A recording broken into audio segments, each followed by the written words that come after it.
जय हिंद साथियों, good morning. मैं आपका दोस्त एंड होस्ट बिलास जैन स्वागत करता हूं आप सबका डेली करंट अफेयर्स की क्लास में एसएलएच एकेडमी पर। तो दोस्तों, उम्मीद करता हूं कि आप सबको गणतंत्र दिवस पर लड्डू मिल गए होंगे और आप सबने दम से खाए भी होंगे। अब दोस्तों, लड्डू को यहीं छोड़कर चलते हैं क्लास की तरफ और शुरू करते हैं वीडियो आज की मोटिवेशनल लाइन्स के साथ। और आज की मोटिवेशनल लाइन्स है, कमजोरी सब में होती है मगर कमजोर सिर्फ वह होता है जिन्हें अपनी ताकत पर भरोसा नहीं होता। और मजबूरी सबकी होती है मगर मजबूर सिर्फ वह होते हैं जिन्हें अपनी कीमत का एहसास नहीं होता।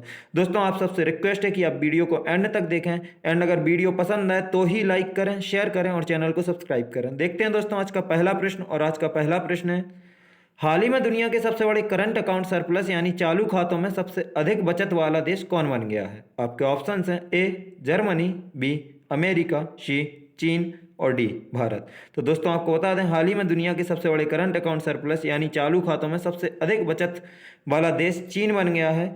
साल 2020 में चीन के चालू खातों का सरप्लस दोगुने से भी अधिक बढ़कर $320 मिलियन हो गया है, जबकि जर्मनी के चालू खातों का सरप्लस साल 2020 में लगातार पांचवी बार कम होकर $261 बिलियन रह गया है। यह डेटा विश्व व्यापार में एक बड़े टेक्टोनिक बदलाव को दर्शाता है, जिसने कोरोना वायरस संकट के कारण दुनिया भर में बढ़ती चिकित्सा सुरक्षा उपकरणों और इलेक्ट्रॉनिक उपकरणों की उच्च मांग के कारण चीनी निर्यात को बढ़ावा दिया है। दोस्तों, नज़र डालेंगे चीन की तरफ। सबसे पहले नक्शे में देखेंगे चीन को और आपको बता दें कि चीन विश्व का क्षेत्रफल की दृष्टि से चौथा सबसे बड़ा देश है तथा जनसंख्या की दृष्टि से सबसे बड़ा देश है। दोस्तों, चीन की राजधानी बीजिंग है, यहाँ की मुद्रा रेनमिनबी जिसे युआन भी बोलते हैं तथा यहाँ के राष्ट्रपति शी जिनपिंग हैं। दोस्तों, और एक और फैक्ट आप चीन से रिलेटेड नोट कर लें कि यह सर्वाधिक देशों से सीमा बनाने वाला देश है। 14 देशों से इसकी सीमा बनाता है और रूस भी 14 देशों से ही सीमा बनाता है। तो दोनों मिलकर मतलब बराबरी से ऊपर रहते हैं। तो सर्वाधिक देशों से सीमा बनाने वाला देश चीन हो गया दोस्तों। और विश्व की दूसरी सबसे बड़ी अर्थव्यवस्था भी चीन है। विश्व का सबसे बड़ा निर्यातक तथा दूसरा बड़ा आयातक देश चीन है। और दोस्तों, अगर उत्पादन की दृष्टिकोण से देखेंगे विश्व में, तो गेहूं, चावल, कपास, चाय, तंबाकू, लोहा, मूंगफली, सोना उत्पादन में विश्व में प्रथम है चीन। तथा यहाँ पर एक बहुत महत्वपूर्ण मरुस्थल है जिसका नाम है तकलामाकन का मरुस्थल, जो चीन में स्थित है। देखते हैं दोस्तों इसी के साथ अगला प्रश्न। और आज का अगला प्रश्न है, भारत ने हर्षोल्लास के साथ अपना कौन सा गणतंत्र दिवस मनाया है? आपके ऑप्शंस हैं ए 71वां, बी 72वां, सी 73वां और डी 74वां। तो दोस्तों, आपको बता दें कि हाल ही में भारत ने 26 जनवरी को हर्षोल्लास के साथ अपना 72वां गणतंत्र दिवस मनाया। भारतीय गणतंत्र दिवस पूरे भारत में देशभक्ति और उत्साह के साथ मनाया जाता है। राजपथ पर दिल्ली में भारतीय सेना, नौसेना, वायुसेना, पुलिस और अर्धसैनिक बलों की रेजिमेंट द्वारा शानदार परेड की जाती है, जिसमें नवीनतम मिसाइलों, विमानों और हथियार प्रणालियों के साथ भारत की रक्षात्मक प्रगति का भी प्रदर्शन किया जाता है। परेड के दौरान भारत के सभी राज्यों की विशिष्टता का प्रतिनिधित्व करने वाली सुंदर झांकी भी दिखाई जाती है। इस परेड का समापन आमतौर पर भारतीय बलों द्वारा कई एयर शो और फ्लाई पास्ट के साथ होता है। दोस्तों, देखते हैं आज का अगला प्रश्न। और आज का अगला प्रश्न है, हाल ही में खुरलसुख उखना और उनकी सरकार ने इस्तीफा दिया है, वह किस देश से संबंधित हैं? आपके ऑप्शन है ए मंगोलिया, बी सऊदी अरब, सी ताइवान और डी थाईलैंड।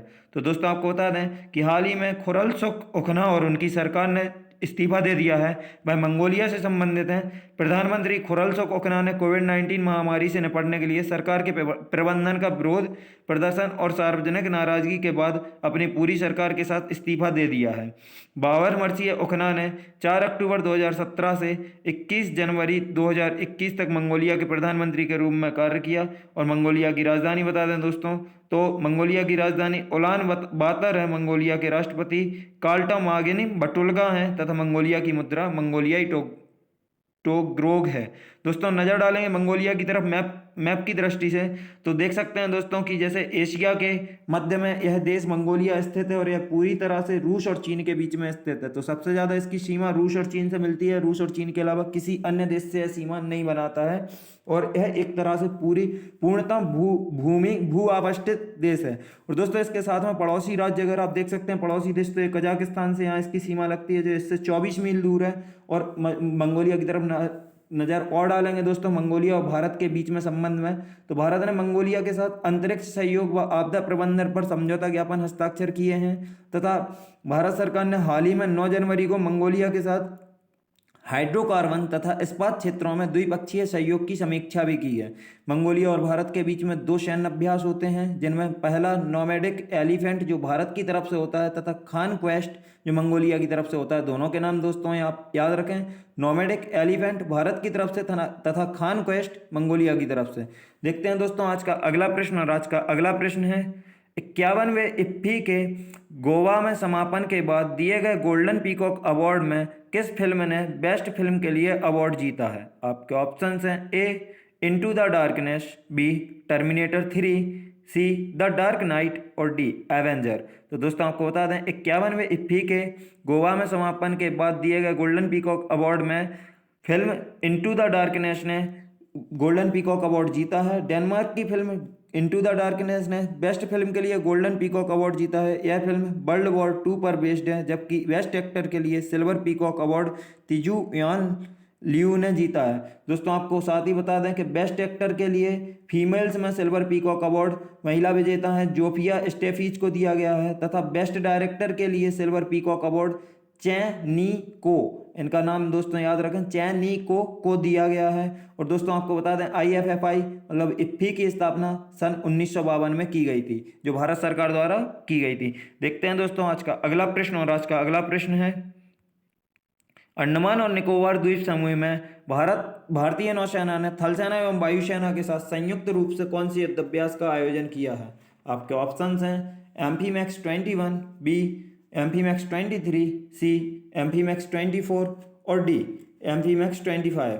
तो दोस्तों आपको बता दें कि हाल ही में अंडमान और निकोबार द्वीप समूह के में भारतीय नौसेना ने थल सेना एवं वायुसेना के साथ संयुक्त रूप से एम्फीमैक्स 21 युद्धाभ्यास का आयोजन किया है। इस युद्धाभ्यास का उद्देश्य अपने द्वीप क्षेत्रों की क्षेत्रीय अखंडता की रक्षा के लिए भारत की क्षमताओं का सत्यापन करना है। दोस्तों नज़र डालेंगे हमारे सेना की तरफ, तो उसके पहले आपको बता दें कि हाल ही में अंडमान और निकोबार कमांड ने कवच युद्ध अभ्यास का भी आयोजन किया था, और उसके साथ खुफिया निगरानी टोही ISR अभ्यास का भी आयोजन किया था। दोस्तों ISR खुफिया जानकारी जुटाने की क्षमताओं को मान्य करने के लिए किया गया था। और नज़र डालेंगे हम अपनी तीनों सेनाओं की तरफ, तो सबसे पहले वायुसेना की स्थापना 8 अक्टूबर 1932 को हुई थी, जिसका मुख्यालय नई दिल्ली में है, तथा इसके प्रमुख air chief marshal Rakesh Singh Bhadauria ji हैं। दूसरा थल सेना, तो दोस्तों थल सेना की स्थापना 1 अप्रैल 1895 को हुई थी, इसका भी मुख्यालय नई दिल्ली में है, तथा इसके प्रमुख जनरल मनोज मुकुंद नरवणे जी हैं। तथा तीसरा है नौसेना, तो नौसेना की स्थापना 1612 ईस्वी में हुई थी, इसका मुख्यालय इसका भी नई दिल्ली में है, तथा इसके प्रमुख एडमिरल करमबीर सिंह जी हैं। देखते हैं दोस्तों आज का अगला प्रश्न, और आज का अगला प्रश्न है 26 जनवरी को पूरे विश्व भर में कौन सा दिवस मनाया जाता है। आपके ऑप्शंस हैं ए अंतर्राष्ट्रीय महिला सुरक्षा दिवस, बी अंतर्राष्ट्रीय लुई ब्रेल दिवस, सी अंतर्राष्ट्रीय डाक सेवा दिवस और डी अंतर्राष्ट्रीय सीमा शुल्क दिवस। तो दोस्तों आपको बता दें कि 26 जनवरी को पूरे विश्व भर में अंतर्राष्ट्रीय सीमा शुल्क दिवस मनाया जाता है। यह दिवस विश्व सीमा शुल्क संगठन के गठन की स्मृति में मनाया जाता है। विश्व सीमा शुल्क गठन अंतर सरकारी संगठन है, जिसका मुख्यालय ब्रुसेल्स बेल्जियम में है, तथा वर्तमान में WCO सामूहिक रूप से दुनिया भर में 180 सीमा शुल्क प्रशासन का प्रतिनिधित्व करता है। देखते हैं दोस्तों आज का अगला प्रश्न, और आज का अगला प्रश्न है रेयान क्राउजर ने ट्रैक लीग एयरटेबले एयर में 22.82 मीटर थ्रो करके कितने साल पुराना इंडोर वर्ल्ड रिकॉर्ड तोड़ दिया है। आपके ऑप्शंस हैं ए 22 साल, बी 27 साल, सी 32 साल और डी 37 साल।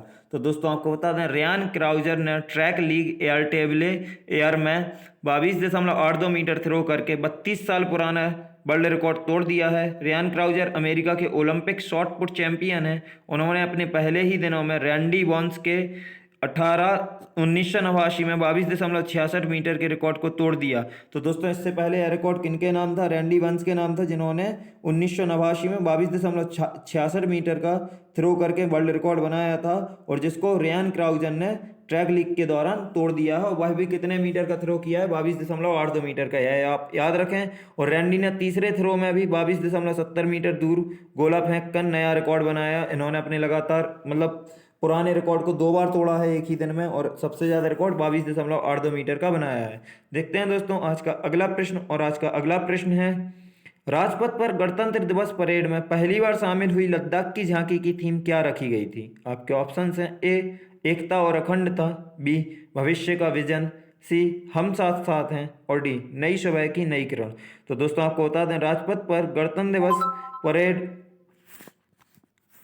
में पहली बार शामिल हुई लद्दाख की झांकी की थीम भविष्य का विजन रखी गई थी। दोस्तों आपको बता दें, लद्दाख की तरफ तो लद्दाख केंद्र शासित प्रदेश की स्थापना 31 अक्टूबर 2019 को हुई थी। इसकी दो राजधानियां हैं, लेह तथा कारगिल, तथा यहाँ के वर्तमान उपराज्यपाल राधा कृष्ण माथुर हैं। दोस्तों साथ ही आपको बता दें, खेलो इंडिया आइस हॉकी टूर्नामेंट 2021 का आयोजन भी लद्दाख में ही हुआ। इसका उद्घाटन लद्दाख के कारगिल से हुआ था तथा इसका समापन भी वहीं हुआ है। और इसमें विजेता अगर पूछा जाए दोस्तों, तो आईटीबीपी खेलो इंडिया आइस हॉकी टूर्नामेंट का विजेता रहा है। देखते हैं दोस्तों आज का अगला प्रश्न, और आज का अगला प्रश्न है, भारतीय सेना के पहले उप प्रमुख के रूप में किसे नियुक्त किया गया है? आपके ऑप्शंस हैं, ए वीरेंद्र सहवाल, बी सौरभ देवव्रत झा, सी एसके सैनी, और डी गजेंद्र सिंह ओली। तो दोस्तों आपको बता दें, भारतीय सेना के पहले उप प्रमुख के रूप में एसके सैनी को नियुक्त किया गया है। जम्मू कश्मीर में आतंकवाद विरोधी बल की कमान संभाल चुके हैं जनरल सैनी। तो दोस्तों आपको बता दें कि जनरल सैनी जो हैं, एसके सैनी है, जम्मू कश्मीर में आतंकवाद विरोधी बल की कमान संभाल चुके हैं तथा भारतीय सेना के दक्षिणी कमान के प्रमुख लेफ्टिनेंट जनरल एसके सैनी सेना के नए उप प्रमुख होंगे। वह गणतंत्र दिवस से एक दिन पहले 25 जनवरी को इस पद को संभालेंगे। दोस्तों वर्तमान में भारतीय सेना प्रमुख जनरल बिपिन रावत हैं, जिनका पद पूछा जाए अगर तो chief of defence staff, CDS इनका पद होता है, जनरल बिपिन रावत, जो तीनों सेनाओं के प्रमुख हैं, जनरल बिपिन रावत। देखते हैं दोस्तों आज का अगला प्रश्न, और आज का अगला प्रश्न है, हाल ही में भारत ने नया एक्शन गेम FAUG फौजी किसने लॉन्च किया है? आपके ऑप्शंस हैं, राजनाथ सिंह, बी अमिताभ बच्चन, सी अक्षय कुमार, और डी सोनू सूद। तो दोस्तों आपको बता दें, हाल ही में भारत में नया एक्शन गेम फौजी अक्षय कुमार ने लॉन्च किया है। फौजी फुल फॉर्म यानी FAUG का पूरा नाम फियरलेस एंड यूनाइटेड गार्ड्स है। फौजी गेम की खास बात है कि इसे इंडिया में बनाया जाएगा और यह गेम पूरी तरह इंडियन आर्मी पर निर्धारित होगा। इस गेम के मिशन मोड में आपको सर्जिकल स्ट्राइक जैसे मिशन मिलेंगे, जिससे आपको इंडियन आर्मी का फील आएगा। इस गेम को NORE गेम कंपनी द्वारा बनाया जा रहा है। दोस्तों देखते हैं आज का अगला प्रश्न, और अगला और आखिरी प्रश्न आज का है, हाल ही में खिलाड़ी प्रशांत डोरा का निधन हो गया है, वह किस खेल से संबंधित थे? आपके ऑप्शंस हैं, ए फुटबॉल, बी क्रिकेट, सी बैडमिंटन, और डी कबड्डी। तो दोस्तों आपको बता दें कि हाल ही में प्रशांत डोरा का जिनका निधन हुआ है, वह फुटबॉल खेल से संबंधित थे। भारतीय फुटबॉल टीम के पूर्व गोलकीपर प्रशांत डोरा का मंगलवार को निधन हुआ और वह 44 वर्ष की उम्र में उनका निधन हुआ। प्रशांत डोरा की तरफ दोस्तों और इनको देखें तो प्रशांत डोरा ने 1999 में नेपाल के खिलाफ काठमांडू में अपना डेब्यू किया था और इन्होंने 4 आधिकारिक मैचों में भारत का प्रतिनिधित्व भी किया है। दोस्तों वीडियो को अंत तक देखने के लिए धन्यवाद। अगर आपको वीडियो पसंद आई हो तो प्लीज़ वीडियो को लाइक करें, शेयर करें और चैनल को सब्सक्राइब करें। अगर आप हमारी टीम से फेसबुक, इंस्टाग्राम या टेलीग्राम पर जुड़ना चाहते हैं तो आप हमारे टीम से डिस्क्रिप्शन बॉक्स द्वारा जुड़ सकते हैं। और इस क्लास की PDF पाने के लिए आप हमारे टेलीग्राम ग्रुप को ज्वाइन करें, स्मार्ट लर्निंग ऐप को। और एक बार फिर से वीडियो को अंत तक देखने के लिए धन्यवाद। जय हिंद, जय भारत।